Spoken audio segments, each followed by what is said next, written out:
What's up, guys? It's KB. Make sure you subscribe to the Underground Sports Philadelphia YouTube channel. Click the bell icon down below so you don't miss a single video from us.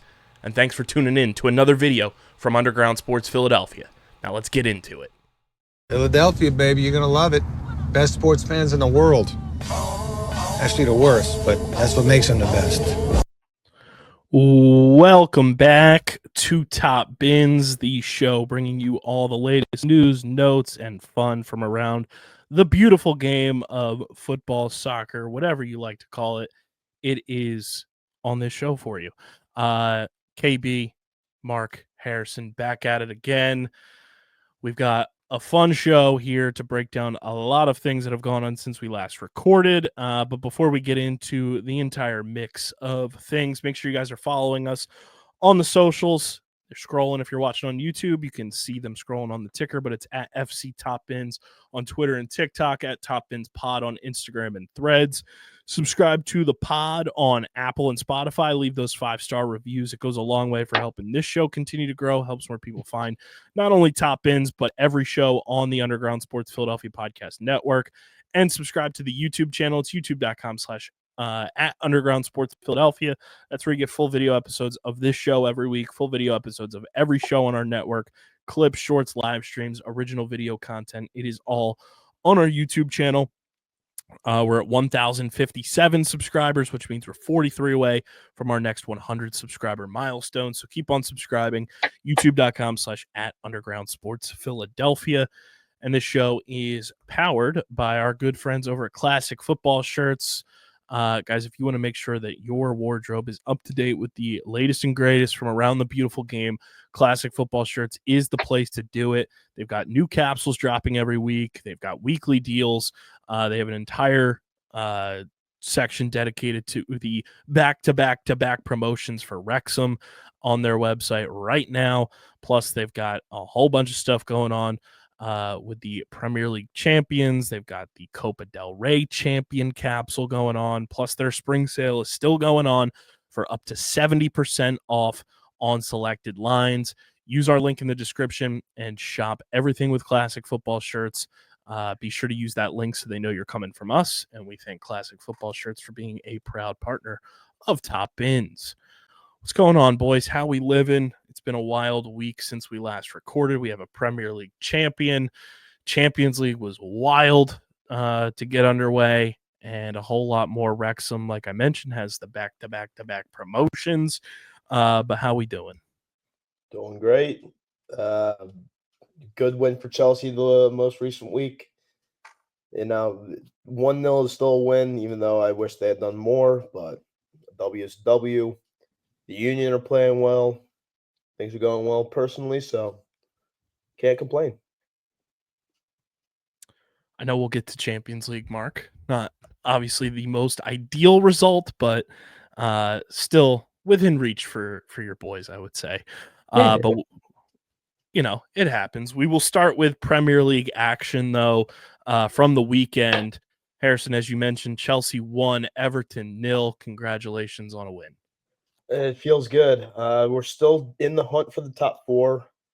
And, worst case scenario, we miss out on the top four. We still crack the top six and win the Conference League, getting this automatic Europa League bid. And then next year, hopefully, we can do what Manchester United's doing in the Europa League and get another European title under our belt. And, I mean, for what it's worth, you guys are in fifth right now based on goal differential, and top five are going to make Champions League from the Prem this year. So I'll take that. How the mighty have fallen. Well. I'm going to hold off on talking shit until the second leg of the PSG Arsenal is completed. You can talk shit all you want. I would love to spend $2 billion. I would love to spend $2 billion just to compete in the Conference League and battle for a fifth place position in the league. Rome was not built in a day. It cost a lot of money. And a lot. I was going to say something else, but I'm not going to. Not going to go there. Not going to go there. Not going to go there. We are in Manchester United. We aren't Tottenham, so I'm very happy with where we are in the standings. And all of our players need something to figure out, but I really like Tyreek George. he's going to be the focal point of our attack next season. You mean poor man's Bukayo Saka lookalike? He plays up the middle, not on the right. So I'm not saying, but you can't deny they look very similar. They do look very similar. And if he can play anything like Saka, and I'm going to say something very nice about Arsenal right now. If he can play anything like Saka, even like 50% of what Saka can do, I think Chelsea has a real shot to be a top 4 contender again next year. Because Saka is after spending 400 million. Yeah, but Saka is unreal. I got to give you guys that. That's right. Tyreek George and Saka also look eerily similar to Jeremy Macklin. Holy They have like same head shape, like same facial structure. Yeah. God, I miss Jeremy Macklin. Yeah. I miss Jeremy Macklin. I wish he got a ring. With the Eagles. I thought, did he never get one? No, he never got one because he was on the Chiefs right before they went to the Super Bowl, and then he retired like 2 years before they won their first one, I believe. I don't believe. Yeah, you're right. Why did he miss 2013? Did he tear an ACL? Yes. Yeah. But man, that receiving core with D-Jax and Macklin, and then Shady in the backfield. Ugh. That is funny that Tyreek George and Saka do look eerily similar. But yeah, another win for Chelsea where Cole Palmer doesn't score a goal. I don't know what the fuck's going on with Cole Palmer. It's the system. You mean Cold Palmer? Well, it's a system, and he's overrated. It's those two things. I still think we never should have fired Tuchel. And if Thomas Tuchel was in charge of this team, we'd be seeing a lot different results, I believe. But it's year 1 under the new management. Oh, yeah, I was going to ask you, do you think they should fire Maresca? Please, for the love of God, no. I want to see a manager at least stay 2 or 3 years. Because I'm sick of the managerial carousel that Chelsea has had for the past 30 years. Yeah, but if the fans are not on board. The Eagles fans were ready to fire Nick Sirianni by week 4. I don't care what the fans have to think. Yeah, for good reason, though. Yeah, but then he turned it around. He did when he shaved his head. Maresca can't do that. He's already bald. Maybe he can grow hair. He should go to Turkey. Yeah, go to Turkey, get hair implants. Obviously, because Chelsea are known for keeping managers stress-free. Yeah, that's incredible. We had Antonio Conte with his luscious head of hair basically go bald by the end of his time at Chelsea. Yeah, doing the Chelsea and Spurs will do that to you. Yeah. I do have to ask the question. Is the hottest team in the Premier League Wolves? As of right now, yes. They're on fucking fire right now. Obviously, they play Leicester City, who relegated. Jamie Vardy's leaving the team at the end of the year as well. But Wolves have been on fire over the last, month and a half or so. Yeah. They've climbed the table like crazy. They are currently 13th, but they've got 41 points. They're 4 points back of Crystal Palace. They've been, 2 months ago, we were looking at them as fending off relegation for a bit. They have been on an absolute tear. And they continue with a 3-0 win over Leicester City at home. Newcastle, they're able to beat Ipswich, who are now officially relegated. They win 3-0 at home against Ipswich. My boys finally remembered how to win. There you go. What a fucking doozy of a game that I was ready to throw my phone out the window multiple times. And then it was the ultimate, we're so dead, we're so back game I've ever watched. Because you go up early, which Brighton have failed to do so often this year. They score in the 13th minute on an absolute beauty from Ayari. And then Kudus scores in the 48th minute, right out of halftime. And I was like, you got to be fucking kidding me. And then they score again to go up 2-1. And then the beautiful man, Matoma, in the 89th minute ties it up, and I'm like, God damn it! Like we're gonna draw to a shitty West Ham team at home, but then Carlos Baleba is just fucking unbelievable. What a screamer of a goal that he scores in extra time. Made the goalie look like the "mom I threw up" meme, just standing in the net, absolutely speechless, and he rips one, and Brighton get a massive 3 points at home, a much needed win, and I don't know if I've ever seen Fabian Hurstler jump as high as I saw him jump when Baleba ripped that goal. But a much needed win, not an ideal way to go about it, but a win is a win at the end of the day, and 3 points is 3 points. Yeah, precisely. Fulham, unfortunately, win. It looked like they were going to draw with Southampton for the longest time, but they get the extra time goal as well. They win 2-1 over the relegated Southampton and stay ahead of Brighton in terms of goal differential.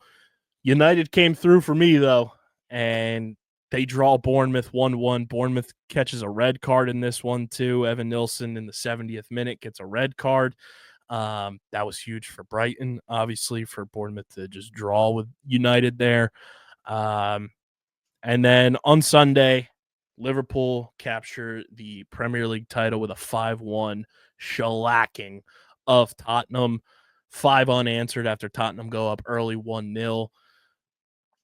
I do have to say, as probably the one person who doesn't have true ill will or any like rivalry with Liverpool per se, unbelievable showing, and it was hilarious to just watch Tottenham just like explode. But also, I think one of the coolest sports moments that didn't involve a game per se was the tip of the cap that Arne Slot did for Klopp. I was watching that live and I was like, this is one of the coolest things I've ever watched. Yeah. Giving props to the only other manager in Liverpool history to win the Premier League, not the English top flight, the Premier League, was a very cool thing to see. And, I gotta give big props to Liverpool. They are the deserved champions of the Premier League season. And it's always just fun seeing Tottenham get the ever-loving piss beaten out of them. If they don't fire Ange, I don't know what the hell they're going to do. Yeah, I got nothing else to add. Yeah. It was cool. And it was cool to see them win it at home, too. Like, they dominated all season, and for them to do that in front of their fans. And obviously, when they won in 1920, it was the COVID year. So, for them to kind of get that full-blown celebration was really cool to see. But to see, the tip of the cap there, I was like, this is really cool. And we still have one more. Go ahead. Did you happen to see the Everton fans who snuck their way into Anfield and set off That was hilarious. The blue flares. Incredible. Yeah. Just incredible shithousery. I love it. That was so funny. And we still have one game that counts towards this past match week because of FA Cup. On Thursday, it'll be Nottingham Forest playing host to Brentford at 2:30. So that still comes into play as well. Hilarious how the mighty have fallen, Mark. I'm not gonna say anything until the end of the season.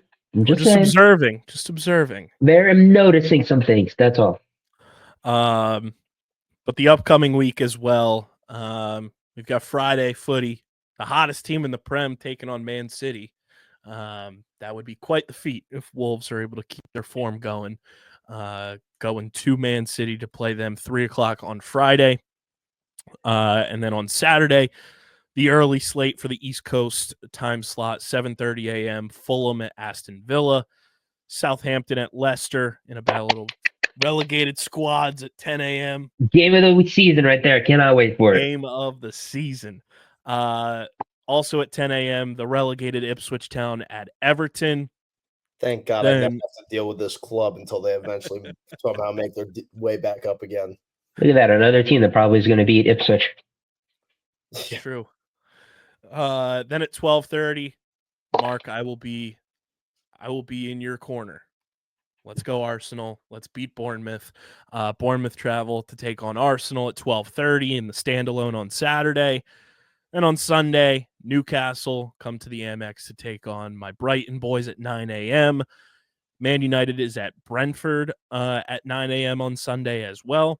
Tottenham at West Ham, the shithousery game of the week. 2 shit teams at 9 a.m. And then Sunday, 11:30 a.m. in a standalone. Liverpool travel to Chelsea, fresh off a Premier League title. Yay. And then on Monday, it's Nottingham Forest and Crystal Palace. Yeah. Observing things. I'll be observing plenty of things. Just call me the Lorax because we speak for the trees, Mark. Just noticing. That is the upcoming schedule there for the Prem, which we will now take a look at the table, and that is brought to you by our pals over at Biñho. Guys, Biñho is the next big tabletop game for your man cave, your she shed, your tailgates, your parties. You will be the talk of your event when you bring out the Biñho board. It is paper football meets foosball for the next big tabletop flicking experience. They have officially licensed Liverpool, Arsenal, Man City, Juventus boards. They also have their entire MLS officially licensed collection as well. The new Midnight Edition is available on their website as well. Fully blacked out Biñho board, which looks absolutely sweet. Use our link in the description so Biñho knows you're coming from us. And then use code Biñho Bennett 62 at checkout, and you'll get a generous 10% off your entire order from our friends at Biñho. We had a couple orders come through this week, so shout out to everybody using the code, using the link. It means a lot, helps support the show. Again, it's code Biñho Bennett 62 at checkout to get 10% off your next order from Biñho when you use our link in the description. And we thank Biñho for being a proud partner of the podcast. Taking a look at the table, even though the title is clinched, there's still a lot going on, and I have an article about it for the Race for Europe and how things can all shake out. Liverpool are Premier League champions, 82 points, followed by Arsenal. Newcastle in third with 62 points. Man City in fourth with 61. Chelsea in fifth with 60. Nottingham Forest in sixth with 60. Aston Villa is in seventh with 57. Fulham, by virtue of goal differential, in eighth with 51, followed by Brighton with 51 as well. Bournemouth with 50, and that is your top 10. Brentford with 46 points. Crystal Palace with 45. Wolves with 41. Man United with 39. Everton with 38. Tottenham with 37. West Ham with 36. And then Ipswich Town relegated with 21 points. Leicester City relegated with 18. And Southampton relegated with 11. That's your table talk right there for the people. I do have the breakdown for the Race for Europe where, I think a total of 10 teams, if things go certain ways, can qualify for Europe. It's crazy how the entire breakdown goes. So this is from the official Premier League website as well.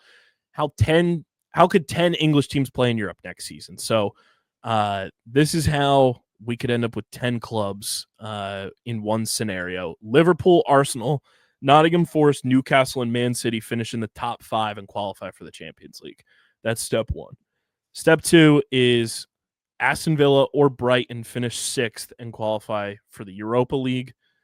Bournemouth finish 7th and take the Conference League place, passed down by the EFL Cup winners Newcastle. Chelsea finish 8th and qualify for Europa League by winning this season's Conference League. Crystal Palace finished 10th and qualify for the Europa League by winning the FA Cup. And then Manchester United or Spurs finish 11th and qualify for the Champions League by winning this season's Europa League. Can they even finish? And Well, Spurs can't finish. Well, yeah, no, Spurs can't finish 11th.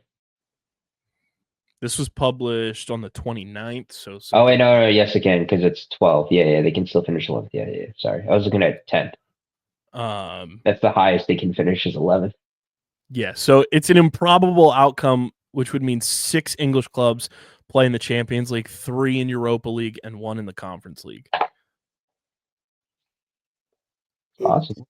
Which is just insane. And then just a breakdown of other games. I mean, when I saw Brighton finishing 6th, I said, sign me up any which way possible. But there is a world where we could end up having 10 teams playing in Europe next year, which would be absolutely wild. And that's what makes it the beautiful game. On top of that, oh no, go ahead. I'm pretty sure that, I mean, this is obviously just because of Arsenal. I'm pretty sure if Arsenal win their next game, they're guaranteed a top 7 spot. And I think if they win their next 2 games, then I think they guarantee themselves Europa League. Or it's not a Champions League, sorry. Mm-hmm. I think I saw that too. So, Or they just need to win. I think they just need to win 2 games, and I think they're guaranteed. Total. Would be crazy to see 10 teams total. Also, on top of that, the FA Cup semifinals happened over the weekend. Man City, 2-0 win over Nottingham Forest. Observing, just witnessing some things. And then Crystal Palace just absolutely shellacked the voodoo magic of Aston Villa and win 3-0. So it will be Crystal Palace and Man City competing for the FA Cup title. Go Palace. Go Palace. Fuck them both. Fuck them both, but go Palace just fucks it even more. Before we do get to Champions League, I did want to touch on Wrexham. Back-to-back-to-back promotions. Pretty insane. I mean, I think we're more connected to it, obviously, because of, McElhinney and Ryan Reynolds being the club owners, but just to see a team kind of go from like the brink of irrelevancy to on the cusp of, being in the biggest spotlight possible is pretty insane. And I mean, kudos to just that's how you build a winning sports franchise. You have people who care, that invest time, money, assets, and wanting to see a product succeed. And to see Wrexham like do something that's never been done before is pretty awesome. Yeah. I genuinely think they can come up to the Prem next season if they play their cards right. Get the right players. They have the money to do it. No, not promotions would be insane. No, not a shot. They're going to finish mid-table next year. I'm calling it now. When do they come to the Prem, though? I'll say within the next 3 to 5 years. But that's the timetable too. That's not. They're not. Definitely not, because the championship is the hardest league by far. That's fair. Which also, like, them finishing mid-table in the championship year 1 is not even like that's an incredible feat. Yeah, but like mid-table, it's like not top half. So like it'll be like, well, there's 24, so like 12th to 15th is where I think they're gonna finish. That's not a bad look for them either. I'd say that's a pretty damn good look. Well, I agree, but I'm just saying they're not. Yeah.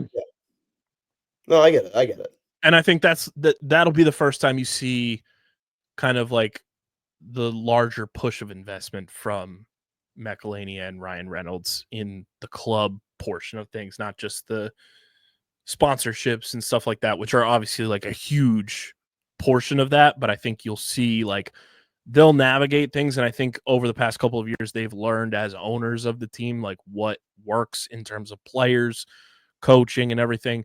I think we're going to see the way that they approach investment in the roster more so than we have ever before, which will be interesting to watch and seeing how they pull guys that will be able to help them compete at that next level. Mm-hmm. But congratulations to Wrexham, and hopefully one day Ryan Reynolds and Rob McElhinney 76ers. That's my pipe dream. Please. That's my pipe dream. Just bring them on in. Bring them on in. That happens. The Sixers are NBA champions within 2-3 years. Literally, like it would be a complete 180, and I need that so desperately. Joel, do a 180 Embiid.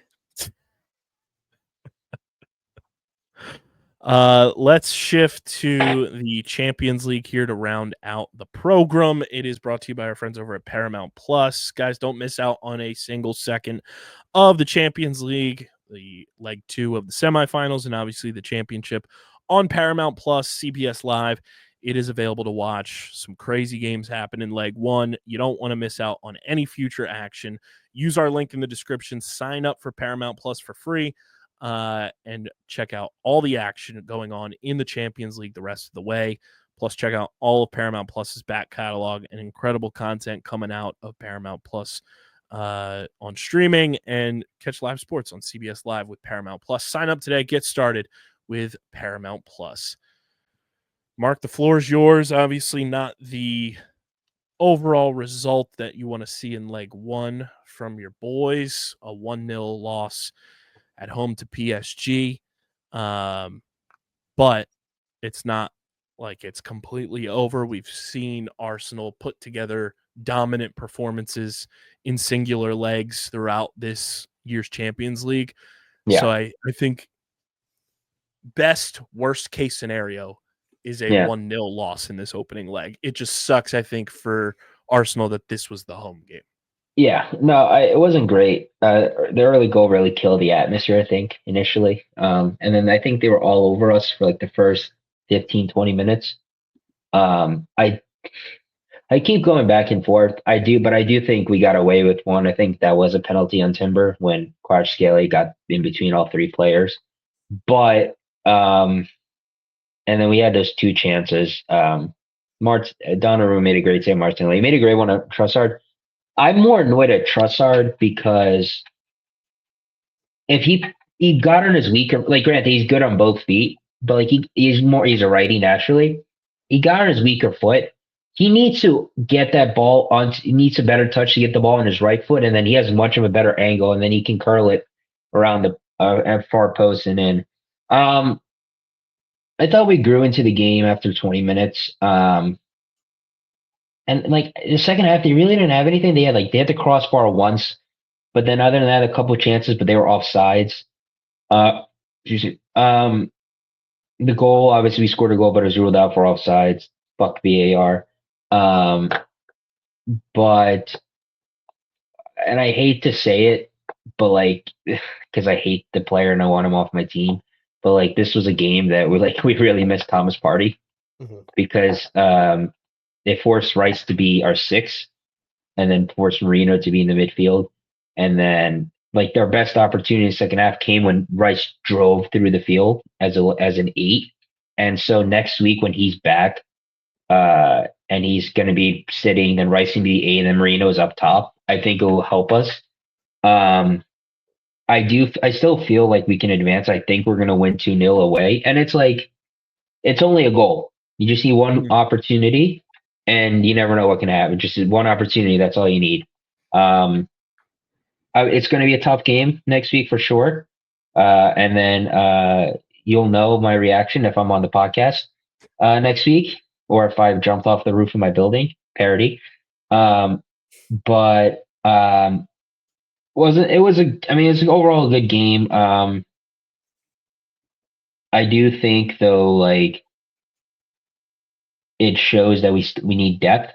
Now, granted, like if everyone's fit, our bench isn't as bad, but not everyone is fit. So I think if we had Partey and Havertz, for example, I think we win that game. Yeah. But unfortunately we don't. So that's just the reality of it. And just go to Paris. And it's also like all the pressure's now on PSG. Yes. They're up 1-0. They're at home. We got nothing to lose. We no longer have to worry about the Premier League. We still have to qualify for Champions League, so I'm going to assume they're going to take the match against Bournemouth seriously. But like, I think also, I think beating Bournemouth on Saturday will help just get some positive momentum going. But I do think we can go into Paris. Do think we can win. I think we're going to win 2-0. And we'll see. I mean, PSG is a great team, though. So if we lose to them, fair play. I think after this weekend, this week, I feel like the winner of Inter and Barcelona is probably going to be the strong contender to go on to win the whole thing. Just because the two of them play so well. And that was one of the greatest Champions League games we've possibly ever seen earlier today. Yeah. So it was a good fight from Arsenal against PSG, but I do feel like both those teams are playing for second place right now. Yeah, but we got Champions League finals, literally one game. Because last year Last year, you can argue. I can make an argument that Dortmund deserved to win the final. Yep. They didn't take their chances. You just never know. Yep. Yeah, and then obviously Barcelona Inter was insane. I mean, I can't stop watching that Marcus Thuram sequence. That was just unbelievable. And we were super close to seeing Inter go up 4-3, as Mark said so eloquently. Fuck VAR. Like, and I saw Aaron on Twitter point this out. Like, VAR was supposed to help with decisions that were like part of the play. The fact that they called that an offsides when like a tip of the finger was offsides. Well, his foot was. I think the point of VAR is like that. Like, if any part of the body that can be used to score a goal is offsides, he's offsides. Like, he was offsides. Like, I mean, offsides is offsides. Like, it's black and white. And it was Mkhitaryan who was offsides, right? And he's the one who scored. So, yeah. So, and I think he used his left foot, and his left foot was the one that was offside. So, yeah, it was tough. But I mean, what a game. 3-3 draw. I'm just saying, there was somebody on this podcast last week that said Inter was going to advance.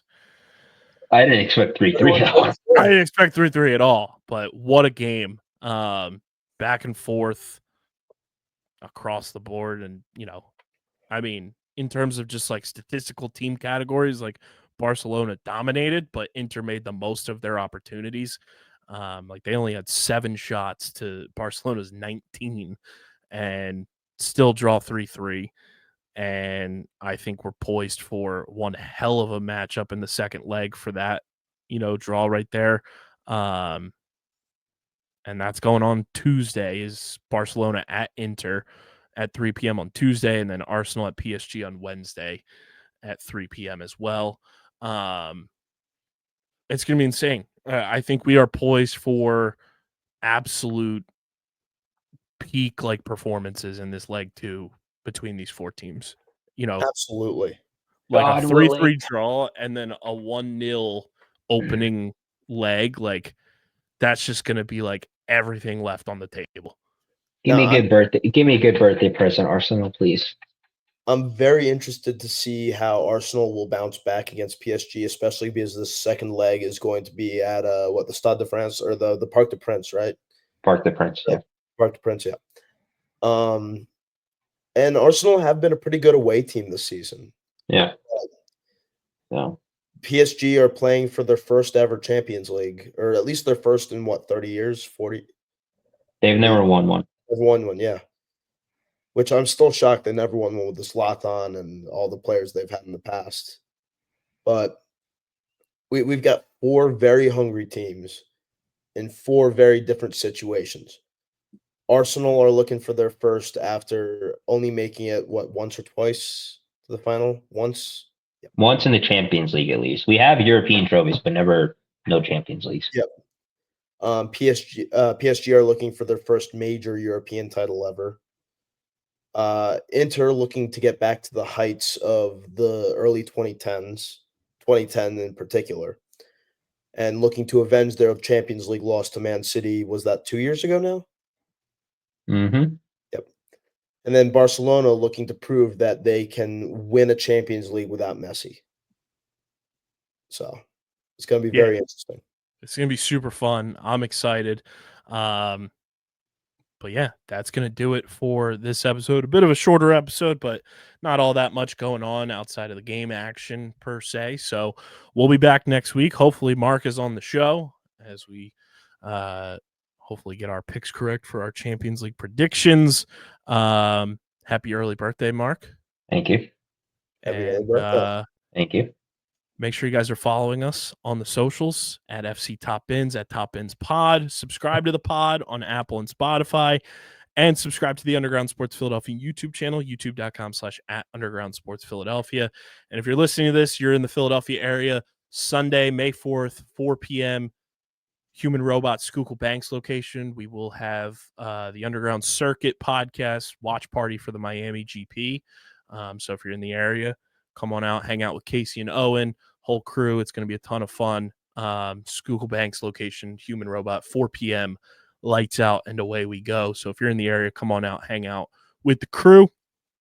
And this has been another episode of Top Bins. Again, subscribe to the pod. Keep on following us on social. And we'll be back here next week breaking down a whole lot more across the beautiful game. But until next week, we will see you next week.